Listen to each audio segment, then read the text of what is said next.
Mina, I'm going to come back to your question. Oh, you're asking because of the new rule. Yes. A Giro Cute, thank you for joining. Mina, I'm going to come back to your question at the end of the day.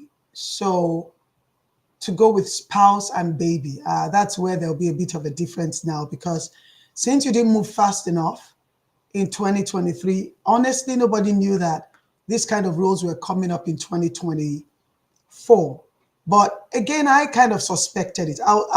Let me just start the presentation because it's already 3 p.m. your time, and I don't want to take too long with the presentation so I can have time to ask questions. Thank you very much, every other person. Mary Jane, thank you so much. Mary Jane works for me in Port Harcourt. Thank you for joining. Okay, let's move on very quickly. Welcome to Canadian Immigration Presentation 2024. And of course, you can see that we're one of the top immigration consultants. If we've been in existence for 18 years, that tells you something. That tells you something, that we are not out of business. We are having more people contacting us, a lot of referrals, because we're good at what we do. And a lot of people keep saying, go back to that person. They'll tell you the truth. They'll be transparent with you. You'll get the authentic information from them. And that is what we've done with so many referrals till date. A lot of schools know us, Port Harcourt, Lagos, even in the north, and they refer students to us to process as well. And a lot of parents know us. That is why we go from, we get quite a number of referrals. So very quickly, my name is Folusho Hezekiah, and I just want to tell you my history, a little bit of my history. I used to be a former non-immigrant case analyst at the Canadian Deputy High Commission. That means I was a visa officer. And I assessed all immigration applications, which were then forwarded to Ghana, because we were not handling immigration in Nigeria.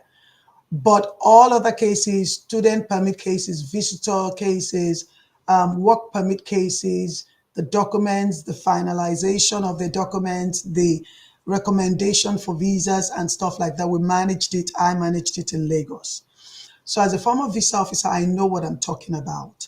And even when it comes to immigration, I know what I'm talking about. And we just keep building on the past, profiles and experiences and policies the Canadian government has set up in the past. So at FBIPS, we really, really know what we're talking about. Well, KPMG Consulting, that was some years back. I'm presently a regulated Canadian immigration consultant. Please, I want to beg you, if you watch this stream, if the person you are dealing with is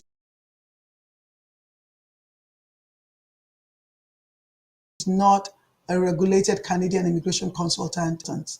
So that's my number there, my registration number. And I'm also a member of the Canadian Association of Professional Immigration Consultants. And that's my registration number there. You can always go back to it after the broadcast, because this, I'll leave this video on Instagram, and then we'll promote it for people to watch later on, so that you can still go back and get some information. Ways to immigrate to Canada. You can immigrate to Canada through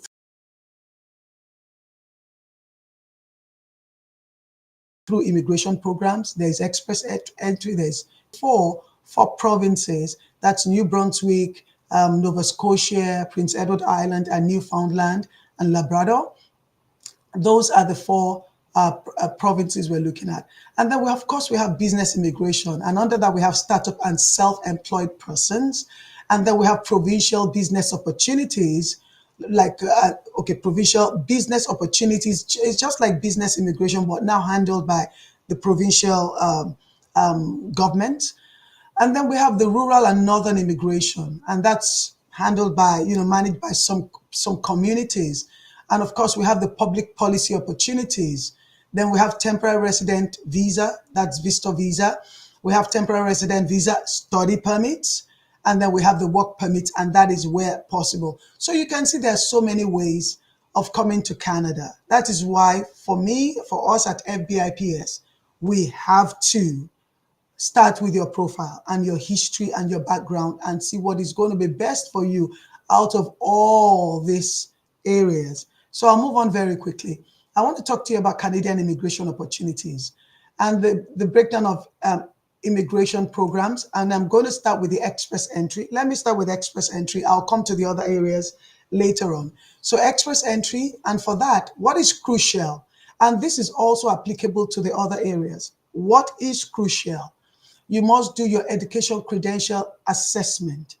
What does that mean? Whatever education you have in Nigeria, undergraduate degree, but if you have a master's or a PhD, then that's what they're going to consider. You don't need to submit your undergraduate degree. But if it's only undergraduate degree you have alone, then you must send that to a body. There are about 3 or 4 bodies in Canada. Send it to them. They will review your transcript and your degree certificates and make sure it's an equivalence of what we have here in Canada. That's what an education credential assessment means. That has to be done before we can even start anything. And then the test of English, a language exam. Everyone must do a language exam. If you're single, go do a language exam, because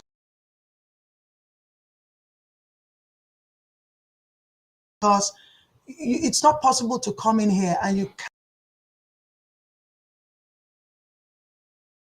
How will you communicate with your co-workers? You an English language exam, and it's either IELTS, CELP, whichever one you want to do. A lot of people know IELTS. And I always recommend a score of 7, minimum of 7. And if you want to score 10 over 10, I'm good with that. But don't go less than 7, because we do a CRS score for you, and the lower you have in your IELTS, the lower your points. So score 7 and a high of 10. And then we're looking for the CRS score, we're looking for ages 20 to 29. So if you're here 20 to 29, you've started working, you're single, you're not married yet, or you're married with children, but you're still in that age bracket, yes, you score the maximum score when it comes to age. And then, of course, we look at your education, we look at your years of experience, of work experience, and then we're looking for tiers 0, 1, 2, 3, and of course, full-time work. And then, of course, adaptability. That means if you have somebody here, a relative, father, mother, brother, sister, that kind of a thing. We look at that as well. And then spousal score. If you're married and you have a spouse, then we can, of course, look at that. So those are the things we look under express entry. You can see that it can be very detailed. And we at FBIPS want to get it right from the beginning, so that when we see that you're getting it right from the beginning, and we move you to the next phase, I know for sure that the Canadian government will definitely get it right as well. Ade Oshun Oluwa, thank you. Okwedelaja, thank you. Onyemeku, thanks for joining. And I'm going to move on to the IBPNP. Sorry, the PNP, that's not 1B for me, PNP. And again, what is crucial? Credential evaluation assessment is crucial. If you've not done that, please go and do it. Again, language test is crucial. I'm encouraging you, go register for it and go do it if you're going to come in. And this is for immigration, okay? This is for immigration. I'll get a study permit later on, and I'll get a visitor's visa later on. And for the PNP, we're looking at ages 18 to 35 to get maximum score. So 18 to 35. You can see it's a bit different from the express entry, but you're going to go through both, basically. So if it's PNP, you can we'll start you off on that, and then before you go to the other one. But we'll see how best we can get you secured and selected on the through the provincial nomination program before you now pass through the express entry. But if the PNP selects you, then you have nothing to worry with the express entry, with the federal process before they finally issue you the visa to come in. And then, of course, we're going to be looking at your years of work experience, your adaptability again, and then your spousal score where applicable. Now let's go to Atlantic immigration, and that's for New Brunswick, Nova Scotia, Prince Edward Island, Newfoundland, and Labrador. Again, you can see once a province, once the federal says something, the federal program says something, the province adopts it. So as you can see, education credential assessment is key again. Test of English is key.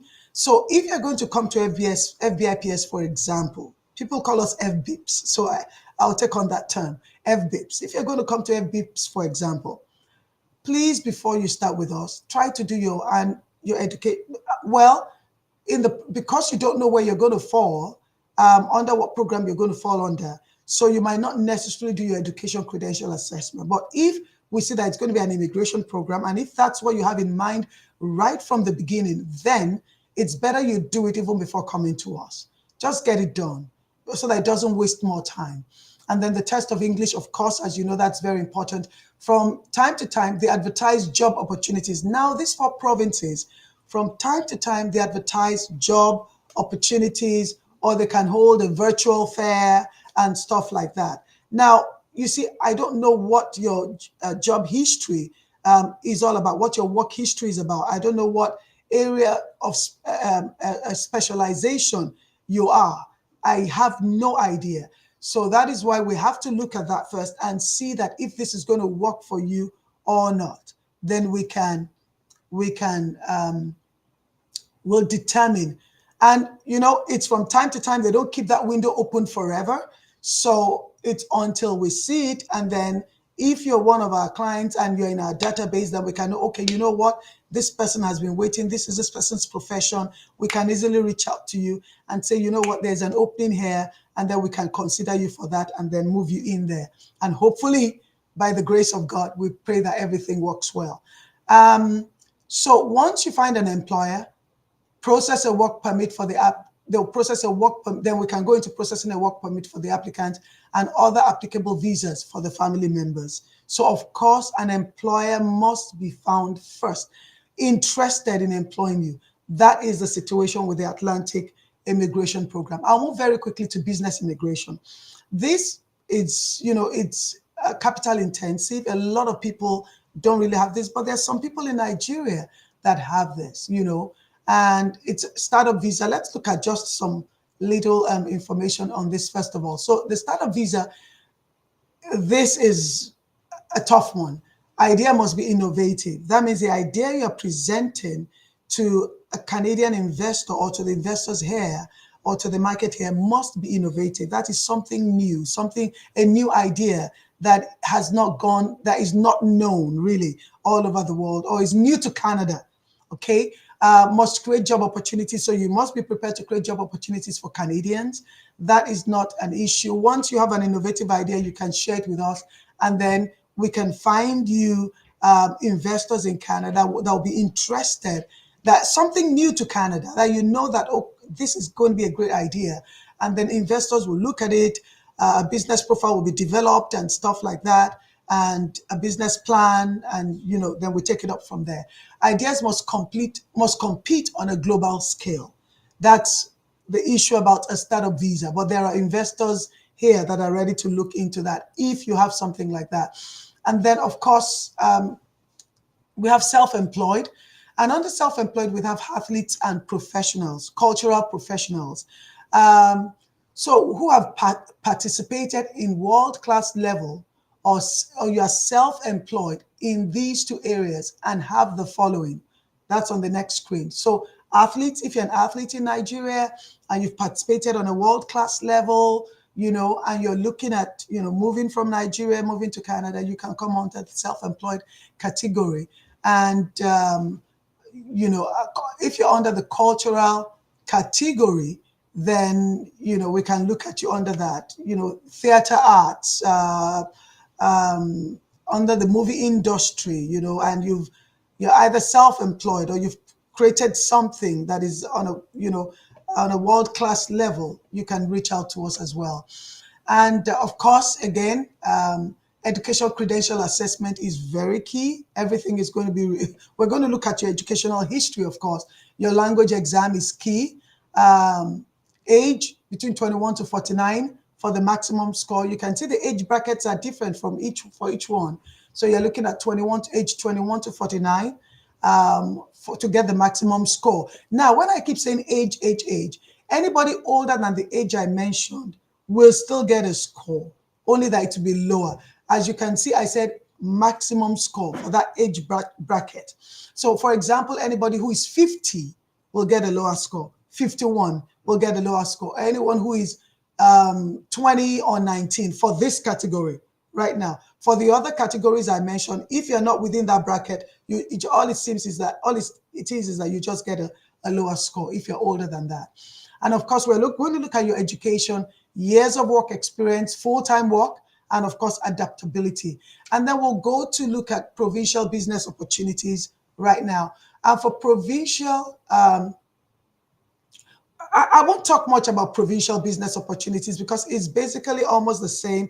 You must be ready to invest in the province. You must have a minimum amount of money that you're willing to invest. You must have a business idea that you want to bring in here.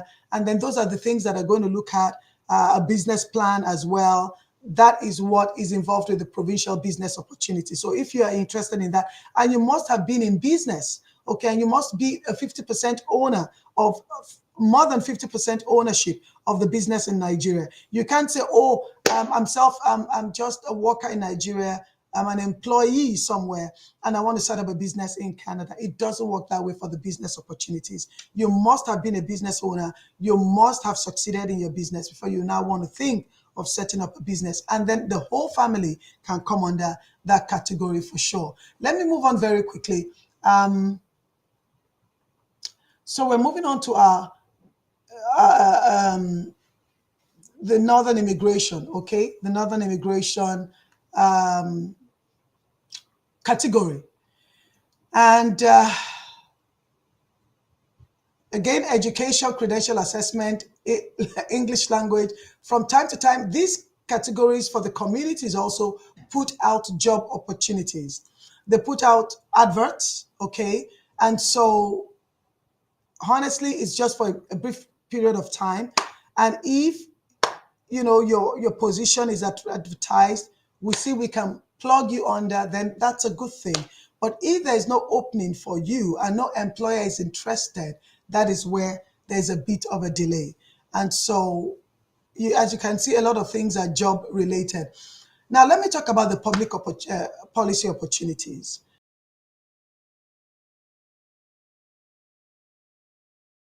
The Canadian government releases policy work permit for the applicant and family members. So if we're able to bring you in on a TRV, that is good. If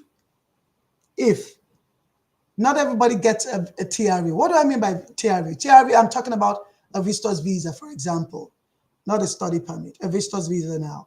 Not everybody can get a visitor's visa. A lot of things goes into a visa officer thinking, okay, why should I issue a visitor's visa to this person? And it must be well presented. It must be well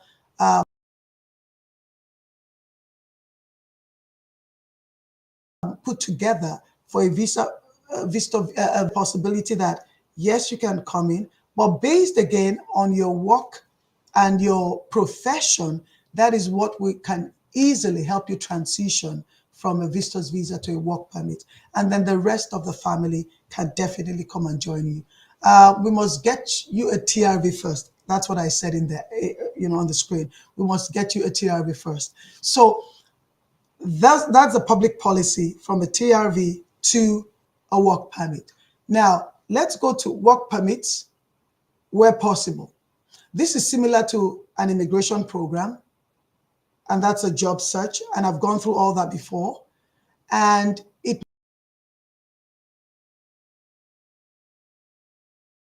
must be LMI approved jobs, even job within Canada for that conversion to happen to a work permit. And then after that, then we can look at transitioning them to permanent, them applying for permanent residency and stuff like that. So it's a process. Everything is a process. So it must be an LMI approved job.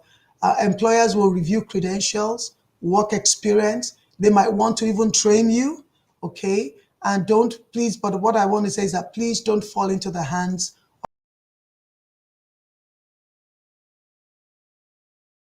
of scammers for this, because we've seen a lot of fake, and right from the look of it, you can tell it is fake and it is fraudulent. Don't fall into such category. So as I said, it can be similar to immigration. This can also be similar to you coming in on the TRV and then being converted.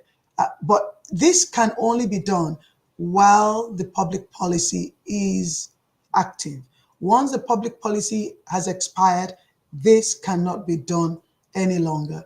Now, let me talk about visitors visa again. As I said, not everybody's going to get a visitor's visa. I'm being very honest with you. Not everybody's going to get a visitor's visa. And I'm sure some of you maybe that I hear, some of you have been denied before, maybe a visitor's visa or a study permit. I don't shy away from previous denials. I've had people who have been denied 3 times who found us out, and then I was able to convert that denial or that refusal to an approval. But it takes time and it must be well done. And I guess we at FBIPS are skilled at doing that. Let me talk to you about visitor's visa. You must have previous travels. Well, not necessarily. I'll be honest with you, not necessarily. But things are getting tougher. I'm being honest with you. Things are getting tougher in Canada. So you don't have to have previous travels. I've processed people without previous travels, but I would want to see if you have previous travels. What is the purpose of this visit? And I'll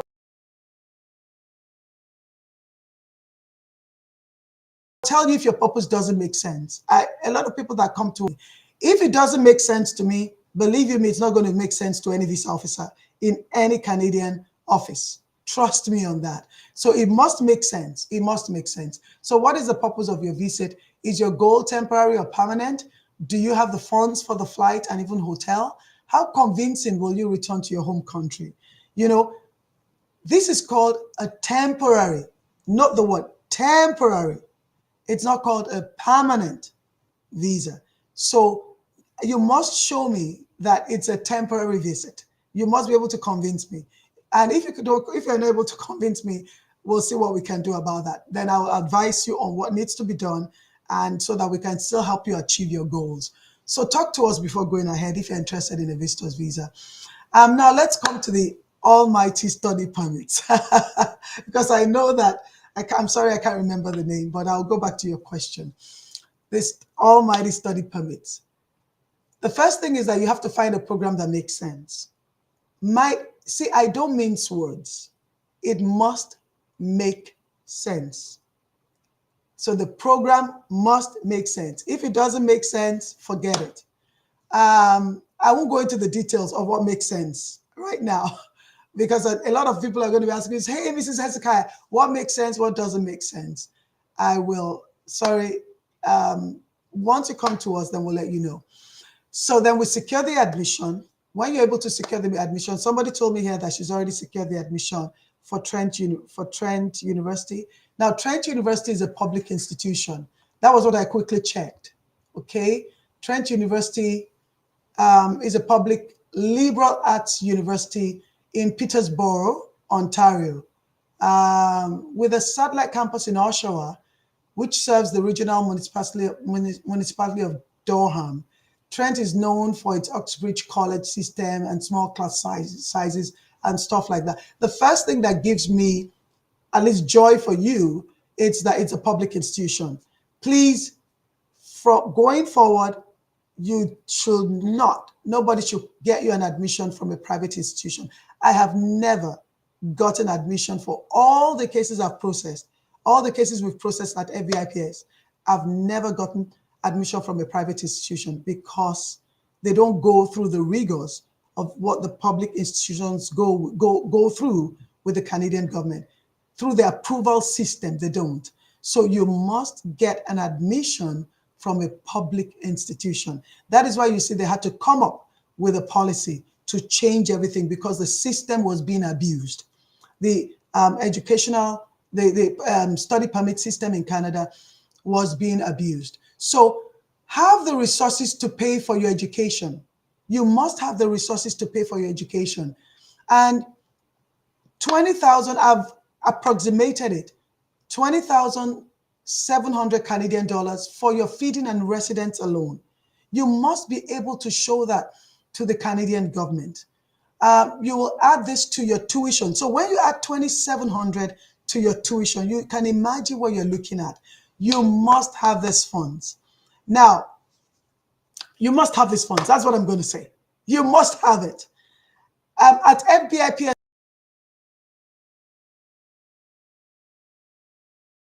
we don't help people put bank statements together. A school called me the other day and they told me I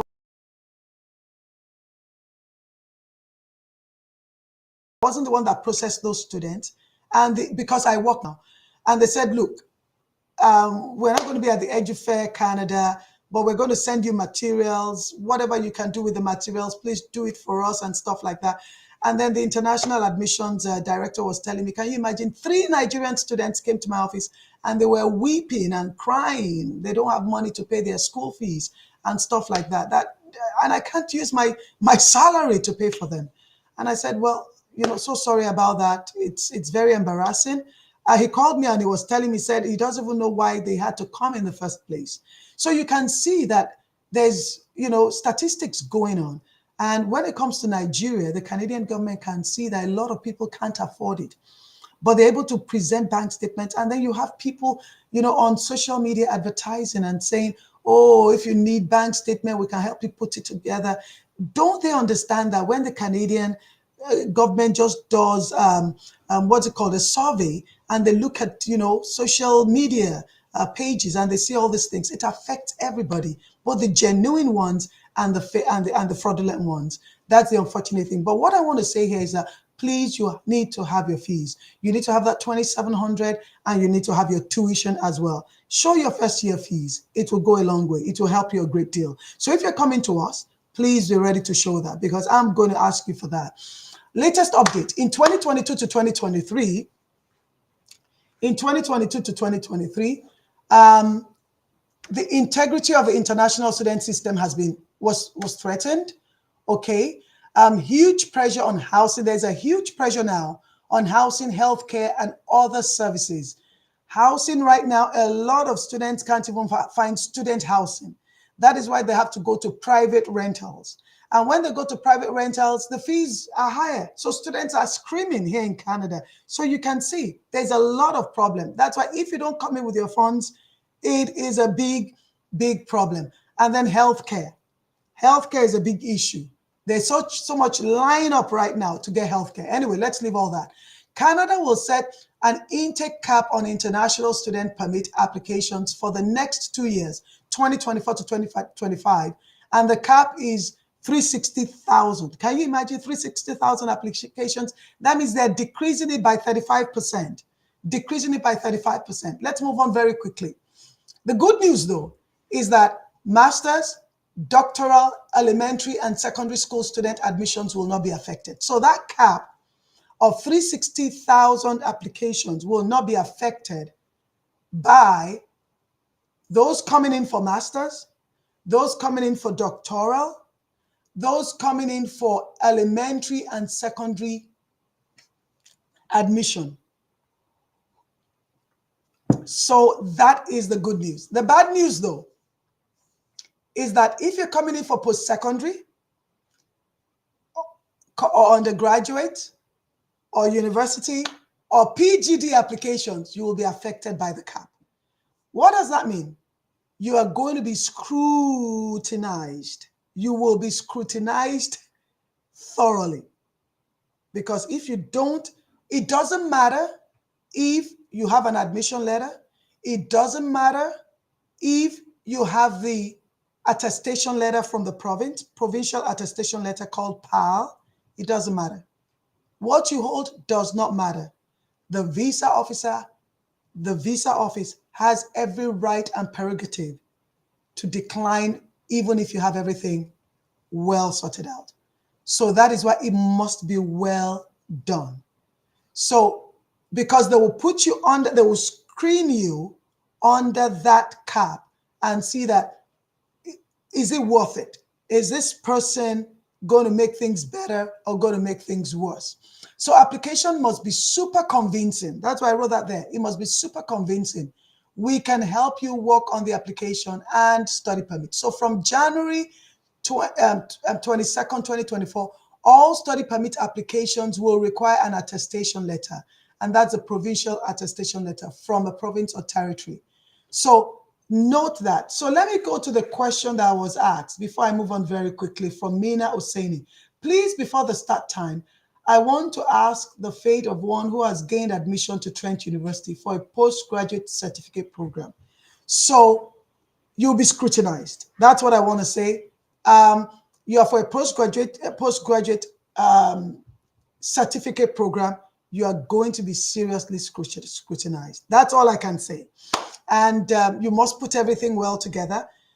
Go get your provisional attestation letter, get it through the school.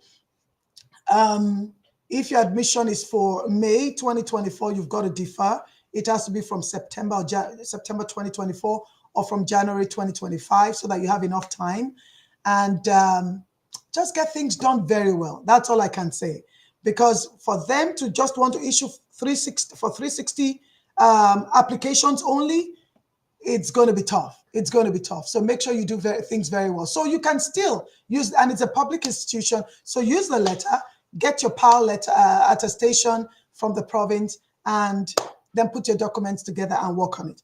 And if you want to come to us, you're very, very welcome to do that as well, to help you work on your study permit application. Let's move on very quickly. On work permits, yeah, because she asked the question for postgraduate certificate, and then she was saying that to go with spouse and baby. So let's talk about this screen. On work permits, graduates of master's and other short graduate level programs will soon be eligible to apply for a 3-year work permit. So graduates of master's and some short graduate level programs. It's not really made very clear, okay, the short graduate level.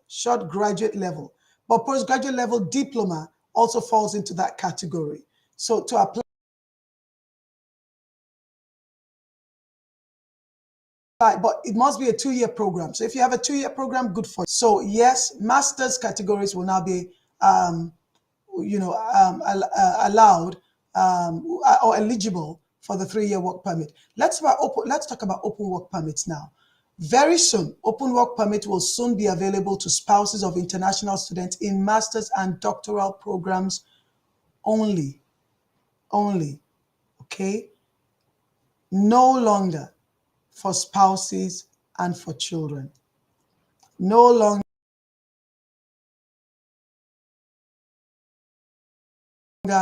for spouses university undergraduate categories. No longer. That is closed. So, Mina Hosseini, I'm sorry to give you a bad news. For PGD, for undergraduate, if you're married and you're coming in for an undergraduate program, if you're married and you're coming in for a PGD program and you're thinking of coming in with your spouse, sorry about that. The open work permit is not applicable to you anymore. It's only applicable to a master's and a doctoral candidate. That is a bad news I have to give to you, Mina Hosseini. So, but let FBIPS handle your process. They're always, I'm trying to think of how I can help you when it comes to your spouse and your children. We'll see how we can help you. That's all I'm going to say with that. Let me move on very quickly. I just wanted to show you sample of visas we've gotten in the recent times again. This is a visa for a mom and 4 children, 2 years work permit. You know, I said everything changed, unfortunately, from this 2024. It's very unfortunate. And Mina, unfortunately, you fall into that category, but you can still work on your study permit. But I have to think and brainstorm on how we can bring in your husband and your child. But this was a visa, as you can see, it's a worker visa. Okay, as you can see there. And it's a 2-year work permit for a mom and her 4 children. I didn't put all the visas there for the 4 children. I just couldn't do that because I'm limited with space. This is a man traveling to join his wife on a work permit. And this is for 1 year because she was on a study permit of 1 year, but we extended it for another 1 year again. Or he already has a work permit and he can come in and also be with his wife, and then they can both transition from there once they get once he gets a job and stuff like that. They transition and move on, on to permanent residency later on. And then this is a 6-year multiple entry visitor visa that we got for someone, and December 2023 and all the way to 2029.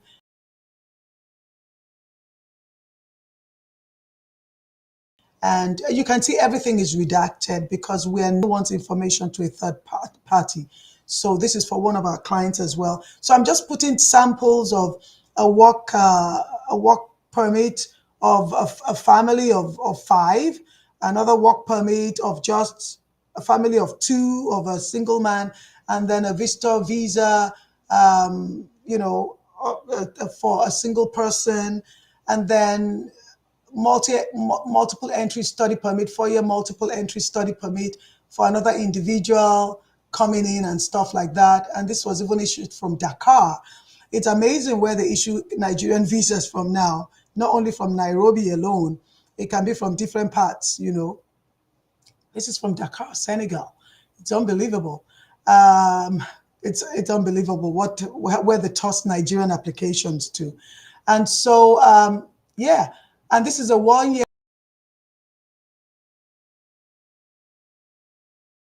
multiple entry study permit, 1 year. I think who is coming in for 1 year. And then from there, we're transitioning them to another program, and then to tie up as a 2-year program. So for me, I can even get you a 1-year program. You understand? If I see that's the best you're good, that I look at the best program for you. It must, remember I said something, it must make sense. So if after we look at your profile, we carry out an assessment on you, and I see that it's a 1-year program that makes the best sense, I tell you, come in on that. You come in on the 1-year program, then we transition you into a second program. Or if you can find a job within that 1 year and it's a full-time job, you move on to that. So I know ways of how we work on people, we work with people, and to help transition them to become.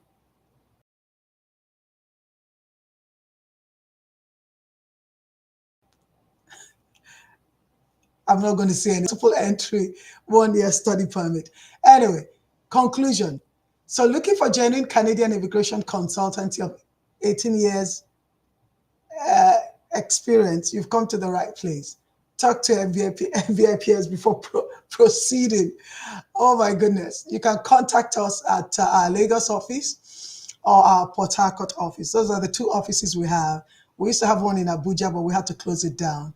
So if you call our Lagos office, please, you can take a screenshot of this if you want, and you can always reach out to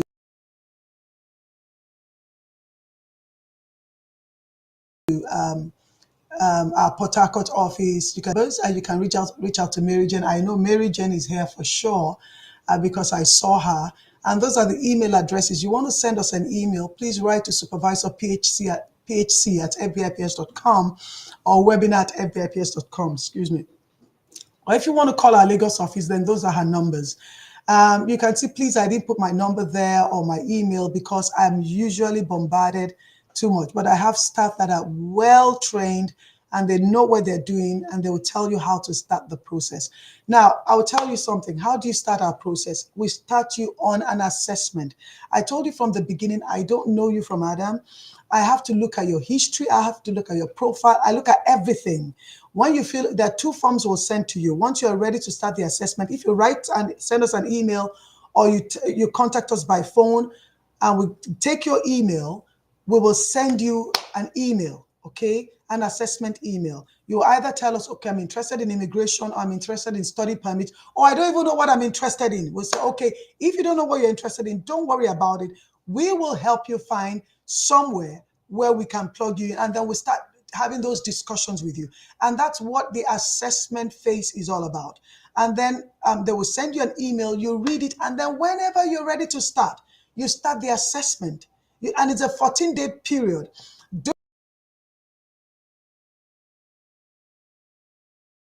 During that period, you're going to send to us all your documents, your credential assessment. Try to do it, or try to start the process.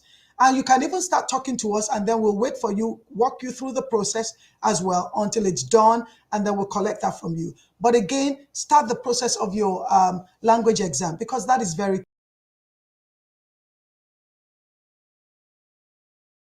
key. Now, language exam is not compulsory for study permit. Compulsory. It's not compulsory for visitors visas. It's not compulsory for work permits. Okay, it's not compulsory. So, but it's compulsory for immigration for sure.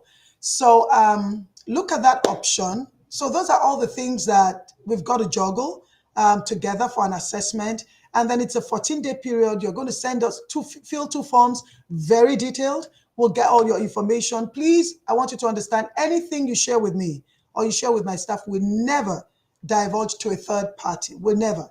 So nobody will call us and say, hey, I want to ask about Mina. And I'll say, sorry, go talk to Mina. You know her. Why are you calling us? So that is how much of a professional we are. And what else do I want to say? So it takes us 14 days, and then you'll hear back for us at the end of the 14th day. I'm going to do you a detailed report on the various aspects, what you qualify for, what you don't qualify for, how you're going to move forward and stuff like that. And, you know, what it takes for you to move forward with us. We'll let you know everything. And so I think the assessment is very key, because a lot of people are confused in Nigeria. So I want to encourage you, sign up for the assessment as soon as possible by writing, calling or writing to these emails. Okay, I'll take questions very quickly. Amina, I hope I answered your questions. I hope I answered your question. Sorry, I'm a very straightforward first person, and I'm very blunt. I will give it to you as it is. I won't lie to you. That's why I had to tell you, sorry, your spouse is no longer under the application that you told me that you have. Your spouse will no longer, if it's not a master's or a PhD program, they will no longer be entitled to an open work permit. I'm sorry I had to let